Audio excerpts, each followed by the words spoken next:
सरस्वती सुधा academy में आपका हार्दिक स्वागत है। आज मैं आपको प्रत्याहार पढ़ाने जा रही हूँ। प्रत्याहार क्या है? प्रत्याहार का अर्थ है संक्षिप्त करना, संक्षेप में अपनी बातों को व्यक्त करना, वर्णों को संक्षेप में कहना। प्रत्याहार कैसे बनता है?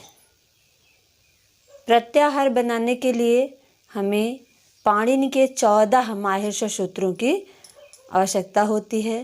वो 14 माहेश्वर सूत्र हमें कहाँ से प्राप्त हुए हैं? 14 माहेश्वर सूत्र भगवान शंकर की कृपा से मिले हैं। भगवान शंकर की एक बार महर्षि पाणिनि ने आराधना की थी। एक हम आपको छोटी सी टिप्पणी बताने जा रहे हैं। भगवान शंकर की जो है महर्षि पाणिनि ने आराधना की थी। जब महर्षि पाणिनि पढ़ रहे थे तो वो बहुत कमज़ोर छात्र थे, पढ़ने में वो बहुत वीक थे। तो उन्होंने भगवान शिव की पूजा की तो भगवान शंकर प्रसन्न होकर उन्हें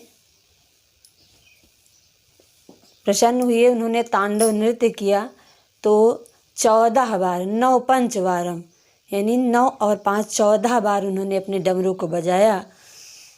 उस डमरू के नाद से जो स्वर उत्पन्न हुए उसको महर्षि पाणिनि ने 14 सूत्रों के रूप में ऑब्जर्व किया, उसको समझा 14 सूत्रों के रूप में। और उसी से महर्षि पाणिनि ने अपने व्याकरण शास्त्र की बुक जो अष्टाध्यायी है उसकी रचना की। अष्टाध्यायी में 8 अध्याय और प्रत्येक अध्याय में 4-4 पाद हैं, तो 32 पाद हैं और 4000 श्लोकों में उसे लिखा है। तो वो माहेश्वर सूत्र हम तुम्हें बताने जा रहे हैं। माहेश्वर सूत्र इस प्रकार हैं।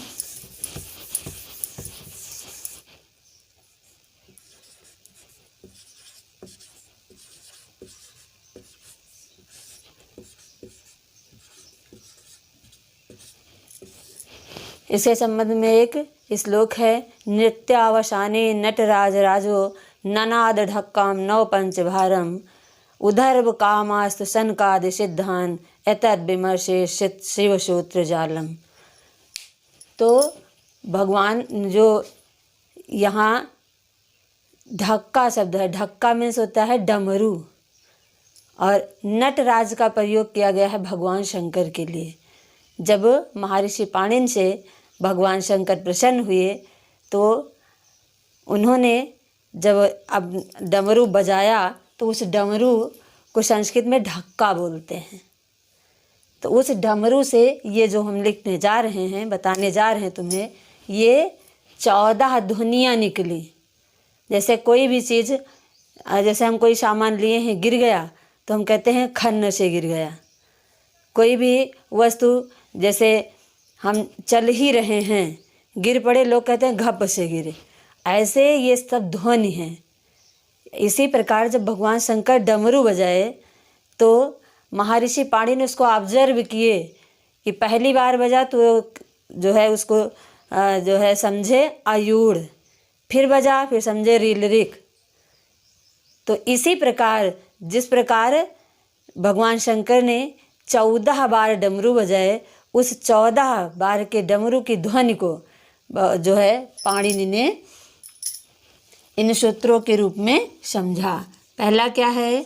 आयूढ़, आ ई ओ अड़ा, आयूढ़। ये सारे शब्द अलग अलग हैं।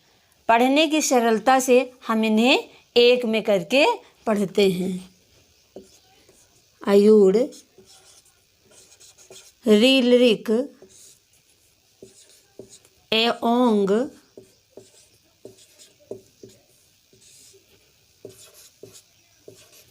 ऐ औच,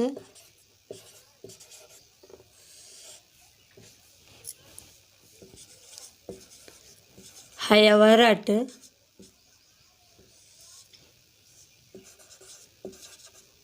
लड़,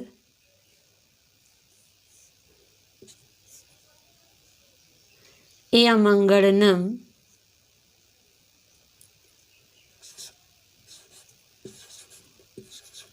यमं गणनं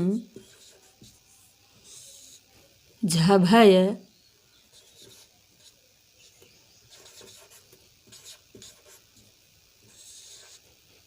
घढ़धस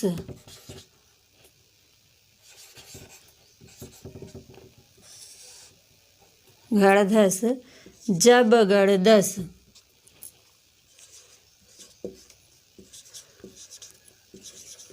जब गड़दस खफ छठत चटतव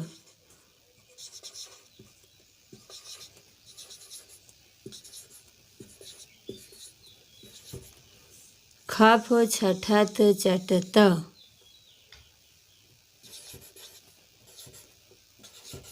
कपय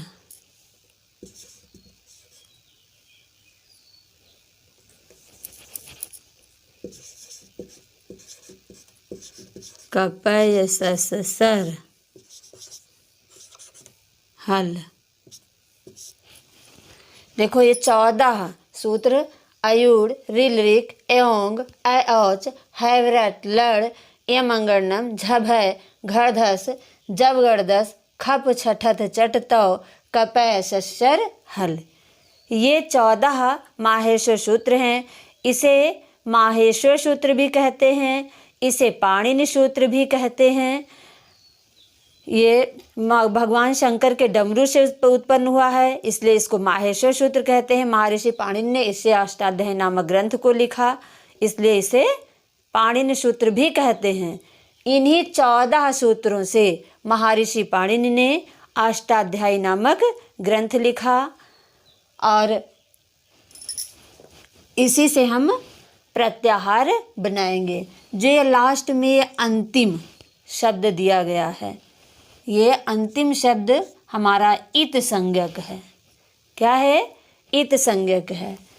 इन हलंतम से इसकी इत संज्ञा की जाती है और तस्य लोपा से इसका लोप कर दिया जाता है। जिसकी इत संज्ञा होती है उसका लोप हो जाता है।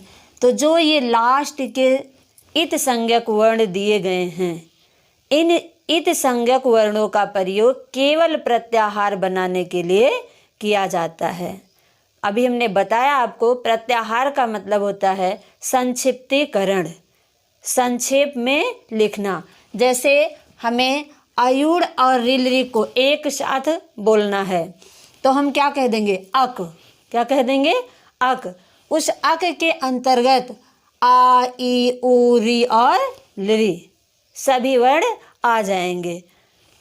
तो हमें संक्षेप में कहना होगा तो हम क्या कह देंगे? अक। हमें आ से का तक के वर्ण को कहना है तो हम क्या कह देंगे? अक। आ से चा तक के वर्ण को कहना है तो हम क्या कह देंगे? अच। जैसे हमारे यहाँ बोलने की प्रथा है कि हम किसी के नाम को संक्षेप में कह देते हैं। जैसे केपी, भाई काली प्रसाद नाम है तो लोग कह देते हैं केपी। इसी प्रकार अन्य नाम भी हैं लोग जो उसको शार्ट नेम से बुलाते हैं। तो उसी प्रकार हमारे संस्कृत वाङ्मय में जो है बोलने में के लिए हाफ में शार्ट में बोलने के लिए 2 शब्द में हम व्यक्त करते हैं प्रत्याहार। संक्षेप में करके बोलते हैं तो उसे क्या कहते हैं? प्रत्याहार। तो हमें आ से लेकर के जैसे चा तक के वर्ण को बोलना है, जो हमारे स्वर वर्ण हैं, तो हम क्या कह देंगे? अच। आ से लेकर के चा तक के वर्ण को हमें बोलना है तो हम कह देंगे अच। तो अच के अंतर्गत अयूड़, रिल रिक, एओंग, ऐच, इन सभी वर्ण, ये सभी वर्ण आ जाएंगे। इन सभी वर्णों का बोध होगा जब हम अच कह देंगे तो। लेकिन प्रत्याहार के अंतर्गत अभी हम आपको बताएंगे कि प्रत्याहार के अंतर्गत जो ये इत संज्ञक वर्ण है ये नहीं लिखे जाते हैं, इनका बोध नहीं होता है। केवल इनका प्रयोग प्रत्याहार बनाने के लिए किया जाता है। वर्णों को संक्षेप में लिखने के लिए केवल प्रत्याहार का प्रयोग किया जाता है। प्रत्याहार विधायक सूत्र है आदिरंतेन सहेता। क्या है? आदिरंतेन सहेता सूत्र है प्रत्याहार विधायक।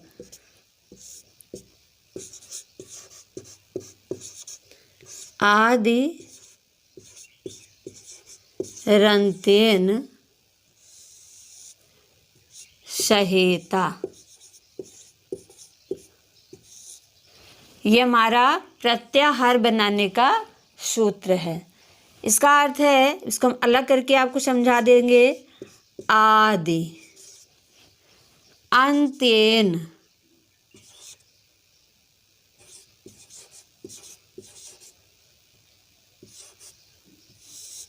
आदि अंतेन सह इता, यानी आदि वर्ण का अंतिम वर्ण के सह मीन्स होता है साथ, अंतिम इता यानी इत, आदि वर्ण का अंतिम इत वर्ण के साथ, यानी आदि वर्ण का अंतिम इत वर्ण के साथ, इत संज्ञक वर्ण के साथ प्रत्याहार बनता है। जैसे हमारा आदि वर्ण सभी हैं, हम अभी आपको हम बताए हैं कि ये सभी वर्ण अलग अलग हैं, वर्ण हैं, शब्द नहीं है। अयूढ़ जो है ये शब्द नहीं है, ये अलग अलग वर्ण हैं। आ अलग है, ई अलग है, ऊ अलग है ना, अड़ा अलग है। तो ये जो हम हलंत लगा हुआ वर्ण लिखे हैं, अंतिम सूत्र का अंतिम वर्ण ये इत संज्ञक वर्ण है। तो कोई भी आदि वर्ण हो, उस आदि वर्ण के साथ अंतिम आदि वर्ण के साथ मीन्स होता है साथ, अंतिम इति संज्ञक वर्ण के साथ, वो आदि वर्ण अंतिम इति संज्ञक वर्ण के साथ मिलता है तो प्रत्याहार बनता है। हम वर्णों को संक्षेप में कहते हैं, व्यक्त करते हैं। अब हमें उम्मीद है कि आपको समझ में आ गया होगा। आदि का मतलब होता है पहला, कोई भी पहला वर्ण, जैसे भी हमने बताया आ, ई, उ, री, लिरी, ये सभी हमारे आदि वर्ण ही हैं। तो कोई भी आदि वर्ण अंतिम, अंत्यन यानी अंतिम इत संज्ञक वर्ण के साथ मिलता है तो प्रत्याहार बनता है। जैसे भी हमने आपको पहले बताया था अक प्रत्याहार, कौन सा प्रत्याहार बताए थे? अक। अक में देखो अयूढ़ का आ मिला है, ये आदि वर्ण है, और हमने अंतिम इत संज्ञक वर्ण बताया था। तो अंतिम इत संज्ञक वर्ण जो ये का है, ये यहाँ से रिलरिक का है। तो अब इसके अंतर्गत क्या बोध हो रहा है? अयूढ़ से लेकर के रिलरिक तक के सभी वर्णों का बोध हो रहा है ना। केवल हमने ये बताया है कि प्रत्याहार बनाने में, यानी प्रत्याहार का जो वर्ण हम लिखेंगे तो उन वर्णों में अंतिम इत संज्ञक वर्णों को नहीं लिखा जाएगा। कोई भी ये जो अंतिम इत संज्ञक वर्ण हैं, इनका हलंतम से इत संज्ञा करके इसका लोप कर दिया गया है। सभी अंतिम वर्णों का जो हम गोला बना रहे हैं, ये सभी इत संज्ञक वर्ण है। हलंतम से इनकी इत संज्ञा कर दी गई है और इसका तस्य लोपा से हम लोप कर देते हैं। इन सबको हम काट दे रहे हैं, इसका लोप कर दे रहे हैं, सभी इत संज्ञक वर्णों का। अब हम अपने प्रत्याहार के अंतर्गत इत संज्ञक वर्णों को नहीं लिखेंगे, क्योंकि हम इसका लोप कर दिए हैं। इन वर्णों का प्रयोग केवल प्रत्याहार बनाने के लिए किया गया है। महर्षि पाणिनि ने इन वर्णों का प्रयोग केवल प्रत्याहार बनाने के लिए किया है। इन वर्णों को हमारे स्वर व्यंजन के अंतर्गत भी नहीं रखा गया है। हमारे वर्णों के अंतर्गत ये नहीं लिखे जाते हैं। इनका प्रयोग केवल प्रत्याहार बनाने के लिए होता है। अक प्रत्याहार के अंतर्गत आए हैं ई, आ, ई, उ। अभी हमने आपको बताया है कि इत संज्ञक वर्ण नहीं लिखे जाएंगे। आ, ई, उ, री, लिरी। आ, ई, उ, री, लिरी। अक प्रत्याहार के अंतर्गत अयूढ़ का अड़ा इत संज्ञक है, इसलिए नहीं लिखा जाएगा। रिल रिक का का इत संज्ञक है इसलिए नहीं लिखा जाएगा। प्रत्याहार के अंतर्गत वही वर्ण लिखे जाएंगे जो इत संज्ञक वर्णों को छोड़कर, वो सारे वर्ण लिखे जाएंगे। प्रत्याहार हमारे कितने हैं? प्रत्याहार कितने हैं?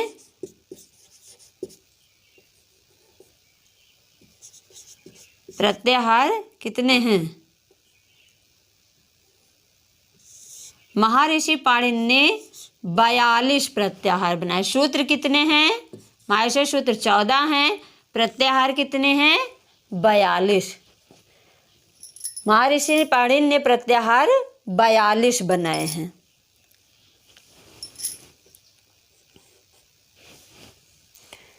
तो अभी हमने आपको अक प्रत्याहार बताया। अब जैसे इक हुआ, इक प्रत्याहार हमने आपको बताया है कि सभी वर्ण स्वतंत्र हैं, सभी वर्ण स्वतंत्र हैं और प्रत्याहार हमने जो है पहले आदि वर्ण के को अंतिम इत संज्ञक वर्ण के साथ मिलाकर प्रत्याहार बनाया जाता है। तो अब दूसरा प्रत्याहार है इक प्रत्याहार। अब देखो ई किस सूत्र में आ रहा है? आयुड़ का ई है।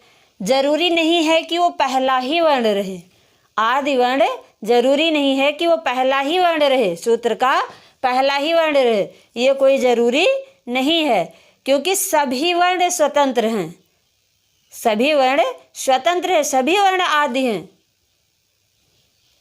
तो ये ई जो है ये आयुड़ का है, आयुड़ सूत्र से ई मिली है। तो ई से ले करके यानी ई से ले करके का तक के हम सभी वर्णों को इक प्रत्याहार के अंतर्गत लिखेंगे। ये का कहाँ से लिया गया है? ऋलिक का, ये का ऋलिक का है और ये ई आयुड़ की है। तो अब हम इसके अंतर्गत के वर्ण को लिखेंगे ई। हमने आ इसलिए नहीं लिखा क्योंकि ई से हम शुरू किए हैं। आदि वर्ण से अंतिम वर्ण तक के बीच के वर्ण लिखे जाते हैं, तो हमारा आदि वर्ण यहाँ ई है, इसलिए हम ई से लेकर के का तक के वर्ण लिखेंगे। तो ई उ आड़ा जो है वो इत संज्ञक वर्ण है, इसलिए उसको नहीं लिखेंगे। री और लरी, ई उ री लरी, इक प्रत्याहार के अंतर्गत इतने वर्ण आएंगे। अब आया आच, आच आयुड़ के आ से लेकर के और ऐ औच के चा तक के सभी वर्ण इस अच प्रत्याहार के अंतर्गत आएंगे। अच प्रत्याहार के अंतर्गत हमारे स्वर वर्ण हैं।